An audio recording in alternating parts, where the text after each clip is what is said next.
हाय दोस्तों, आप सबको मेरा नमस्ते। दोस्तों, जैसा कि आप जानते हैं, मैंने आपके लिए विद्यापति के एक पद की व्याख्या मैं आपको बता चुकी थी। आज फिर से मैं दूसरे पद की व्याख्या लेकर आई हूँ। थोड़ा क्या, बहुत ही ज़्यादा लेट हो गया। आज फिर से वीडियो बनाने का मूड हुआ। आप लोगों ने इतने रिक्वेस्ट की मैम और डालो वीडियो, पूरे वीडियो डालो, तो चलो मैं आज फिर से वीडियो बना रही हूँ। देखो, पहले वाले पद में क्या था कि राधा और श्री कृष्ण के प्रेम संबंधी पद हैं, ये विद्यापति ने लिखे हैं। उसमें क्या था कि श्री कृष्ण जो हैं वो राधा का इंतजार कर रहे हैं मिलने के लिए, और निश्चित समय पर वो दोनों मिलते थे और वे मिलने के लिए उनका इंतजार कर रहे हैं। तो मिलने राधा नहीं आती है उचित समय के ऊपर, और फिर राधा के ना आने से श्री कृष्ण बहुत ज़्यादा व्यथित हो जाते हैं, विरह में व्यथित हो जाते हैं। तो उन्हीं का उसमें वर्णन किया गया था, श्री कृष्ण की विरह वेदना का उसमें वर्णन किया गया था।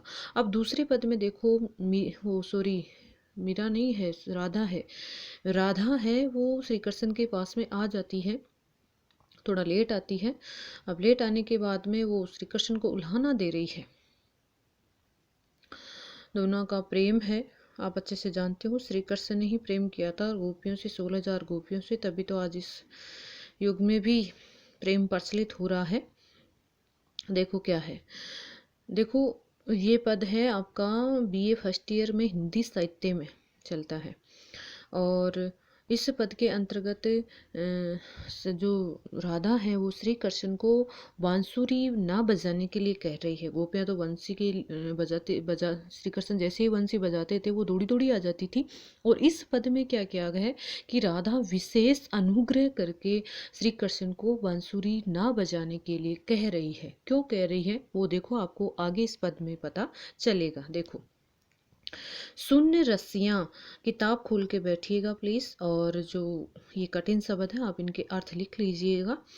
सुन रस्सियाँ, रस्सियाँ श्री कृष्ण के लिए आया है। अब ने बजाऊं विपिन, विपिन का मतलब होता है जंगल। भसियाँ, बंसियाँ, बंसिया का मतलब बांसुरी। आप जान रहे हैं कि ये लिखा हुआ मेरा नहीं है, ये कुछ आप जैसे ही महानुभाव हैं जो किताब ले जाते हैं और फिर उस किताब को बेचारे को ऐसी हालत बना देते हैं। तो ये आप ही का किया हुआ है। और लिखो, लिखो क्या, सॉरी, देखो आगे, बार बार चरणानविंद, चरणार अरविंद, चरण प्लस अरविंद से बढ़ना है, चरणानविंद कि तुम्हारे कमल के समान जो चरण है वो। सदा रह बनी दसियां, दसियां का मतलब है दासी। की छलहू की होय के जाने, वृत्ता होइत कुल हंसिया, हंसिया का मतलब हंसी। अनुभव ऐसन, मदन, मदन का मतलब होता है कामदेव, और कामदेव वसंत का जो है वो राजा कहलाता है। और भुजगम्ब, भुजगम का मतलब है शरफ। हृदय मोर, कामदेव रूपी शरफ। हृदय मोर गेल डसिया, डसिया का मतलब डस लिया है। नंद नंदन तू है शरण न त्यागव, नंद का मतलब श्री कृष्ण के पिताजी नंद बाबा, और नंदन उनके पुत्र श्री कृष्ण। त्यागूंगी नहीं। बलू जग भय हो दुर्जसिया, दुर्जसिया का मतलब होता है अपयश या बदनामी।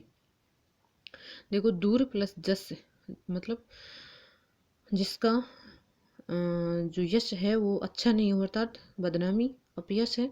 विद्यापति कहे सुन बनिता मणि, बनिता का मतलब होता है स्त्री, मणि का मतलब श्रेष्ठ होती है। तो स्त्रियों में जो श्रेष्ठ है वो राधा। तोर मुख जीतल ससिया, ससिया का मतलब चंद्रमा, जीतल का मतलब जीत लिया है। धन्य धन्य तोर भाग गोवारिनी, गोवारिनी का मतलब है गवालिनी। हरि भजू हृदय हुलसिया, हुलसिया का मतलब आनंदित होता है, प्रसन्न। अब देखो इसमें क्या है, सुन रसियां अब न बजाऊं विपिन बसियां। राधा श्री कृष्ण के पास में आ जाती है और आने के बाद में उनसे विशेष अनुग्रह करती है। क्या कह रही है देखिए, राधा कह रही है कि हे रसिक, अब न बजाओ विपिन बसियां, सुनो इस जंगल में आप बांसुरी मत बजाओ। कि इस जंगल प्रदेश में आप ये बांसुरी बजाते हो, ये मत बजाया करो।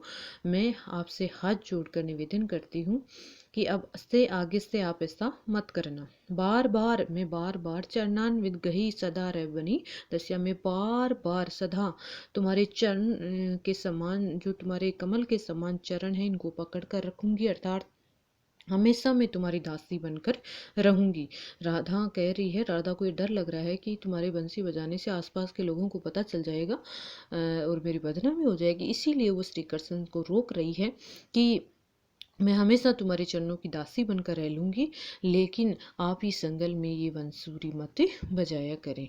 कि छलुई के होइब के जाने कि छलुई, छलुई का मतलब धोखा। कि राधा कह रही है कि हे श्री कृष्ण, मैं तुम्हारे साथ प्रेम कर रही हूँ और प्रेम करने से मेरे साथ धोखा होगा या मेरा प्रेम सही होगा, ये मैं नहीं जानती हूँ। वृता हुइत कुल हंसियाँ, या बेकार में इस संसार में, इस जगत में मेरी हंसी होगी। कि तुमसे प्रेम करने से पहले मैं क्या थी, उसके बाद में मैं क्या हो जाऊंगी, इस बात को मैं बिल्कुल भी नहीं जानती। और तुम है ना ये काम कर रहे हो कि सदा बंसुरी बजाते हो, तो आसपास के लोगों को ये शक हो जाता है कि तुम ये बांसुरी है वो मेरे को बुलाने के लिए बुला रहे हो, बजा रहे हो। तो मैं आपसे कह रही हूँ कि आपकी वजह से इस संसार में, इस जगत में मेरी व्यर्थ में ही हंसी होगी, इसलिए आप ये बंसी मत बजाया करें। अनुभव ऐसा, अब आगे राधा कह रही है, राधा श्री कृष्ण से प्रेम करने लग गई है, उसी को इंगित करती हुई कह रही है अनुभव ऐसन मदन भुजगम, अनुभव ऐसन, मुझे ऐसा प्रतीत हो रहा है या मुझे ऐसा अनुभव हो रहा है कि हे श्री कृष्ण, कामदेव रूपी सर्प ने मेरे हृदय को डस लिया है। मदन भुजगम का मतलब कामदेव रूपी सर्प है, उसने मेरे हृदय को डस लिया है। अब एक बात बताओ, जब सर्प डसता है तो क्या होता है, इंसान बेहोश हो जाता है, मदहोश की स्थिति हो जाती है और मतलब मृत्यु भी हो जाती है। तो यहाँ पर जो काम, अर्थात राधा है वो श्री कृष्ण से प्रेम करने लग गई है और उनके हृदय में श्री कृष्ण के प्रति प्रेम उत्पन्न हो गया है। तो यहाँ पर जो प्रेम है, जो काम वासना है और जो प्रेम का प्रतीक कामदेव है, उसको उन्होंने सर्प की संज्ञा दी है। और मैं तुम्हारे सर्प ने, कामदेव रूपी सर्प ने मुझे डस लिया है, अर्थात मेरा हृदय आपसे प्रेम करने लग गया है और हृदय मोर गेल डस, और मेरा हृदय अब है वो मदहोश सा रहता है, अर्थात तुम्हारे प्रेम में पागल रहता है, इसको किसी प्रकार का कोई होश नहीं रहता है। नंद नंदन तू शरण न त्यागप, नंद श्री कृष्ण नंद बाबा के लिए आया है। हे नंद बाबा के पुत्र श्री कृष्ण, तू वह शरण न त्याग, मैं तुम्हारी शरण नहीं त्यागना चाहती हूँ। भलू जग होए दुर्जसिया, चाहे इस संसार में मेरी बदनामी क्यों ना हो। नायिका राधा कह रही है कि कृष्ण, चाहे इस संसार में मेरी कितनी भी बदनामी हो जाए, लेकिन मैं कभी भी तुम्हारी शरण त्यागूंगी नहीं, अर्थात मैं तुझे कभी भी छोड़कर नहीं जाऊंगी। अखंड वादा कर रही है राधा श्री कृष्ण से। विद्यापति विद्यापति कह रहे हैं, राधा और श्री कृष्ण के ऐसे प्रेम को देखकर विद्यापति आगे कह रहे हैं, सुनू बनिता मणि तोर मुख जीतल ससिया, हे स्त्रियों में श्रेष्ठ राधा, हे स्त्रियों में श्रेष्ठ रूपवती राधा या रमणियों में श्रेष्ठ तुम राधा, तुम्हारे मुख ने तो चंद्रमा को भी जीत लिया है, अर्थात तुम्हारा मुख तो चंद्रमा से भी अत्यधिक सुंदर है। धन्य धन्य तोर भाग ग्वालिनी, हे ग्वालिनी तुम्हारे भाग धन्य है।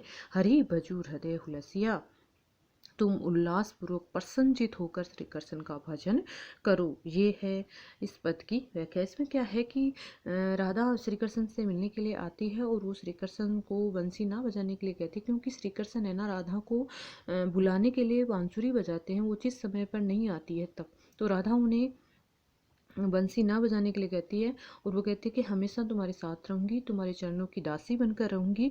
मैं तुमसे प्रेम करती हूँ और तुम्हारे प्रेम की वजह से अब मैं तुम्हारे हमेशा तुम्हारे साथ रहूँगी और अब मैं आपसे इस संसार में चाहे मेरी कितनी ही बदनामी हो जाए, मैं तुमसे कभी भी तुम्हें कभी भी छोड़कर नहीं जाऊंगी। विद्यापति कह रहे हैं कि ये विद्यापति, हे रमणियों में श्रेष्ठ राधा, तू श्रेष्ठ है। तेरे मुख ने तो चंद्रमा को की सुंदरता को भी हर लिया, तू चंद्रमा से भी श्रेष्ठ है। कि श्री कृष्ण तुमसे प्रेम करते हैं तो तुझे है ना उल्लास पर आनंदित होकर संसार की बिना चिंता किए, संसार में बदनामी की बिना चिंता किए तुझे है ना श्री कृष्ण का ध्यान करना चाहिए।